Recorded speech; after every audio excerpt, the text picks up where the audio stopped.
جب جانور کو ذبح کریں تو چند ایک چیزوں کا خیال کریں جو آداب ہیں شریعت نے سکھائے ہیں ذبح کرتے وقت۔ نمبر 1، جانور کو نرمی اور اچھے طریقے سے مذبح ذبح کی جگہ کی طرف لے جانا۔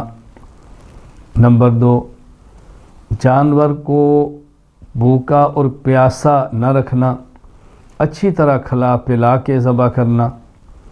نمبر 3، گائے، بھینس، بکری، دھمبی، بھیڑ ذبح کرتے وقت نرمی سے لٹانا اور منہ قبلہ کی طرف کرنا۔ نمبر 4، اونٹ ہو تو اس کو کھڑے حالت میں نہر کرنا، کھڑے کھڑے اس کو ذبح کرنا، نہر کرنا۔ نمبر 5، بڑے جانور کی ٹانگ باندھنا، ٹانگیں باندھے تاکہ وہ تڑپ کر کوئی ایسا کام نہ کر گزرے کہ جسے ذبح میں دقت پیش ہو۔ ہاں البتہ دایاں پہ اس کا کھلا رہنے دینا تاکہ اس کے حرکت کرنے سے خون زیادہ سے زیادہ خارج ہو۔ نمبر 6، ذبح کرنے والے کا دائیں ہاتھ سے ذبح کرنا۔ نمبر 7، باوضو ہو کر ذبح کرنا۔ نمبر 8، تیز دھار چھری یا تیز آلے سے ذبح کرنا۔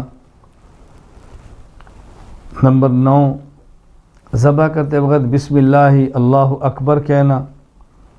نمبر 10، 4 رگوں کا کاٹنا۔ نمبر 1، حلقوم، سانس والی نالی۔ نمبر 2، مرئی، خوراک والی نالی۔ اور 2 رگیں ودجین، خون کی 2 رگیں جن کو شارک کہتے ہیں، 4 رگیں کاٹنا۔ اگر 3 کٹ جائے 1 رہ جائے قربانی تب بھی ہو جائے گی، لیکن 4 رگوں کا کاٹنا یہ آداب میں سے ہے۔ نمبر 11، جب جانور اچھی طرح ٹھنڈا ہو جائے، تڑپنا بند ہو جائے تو کھال اتارنا۔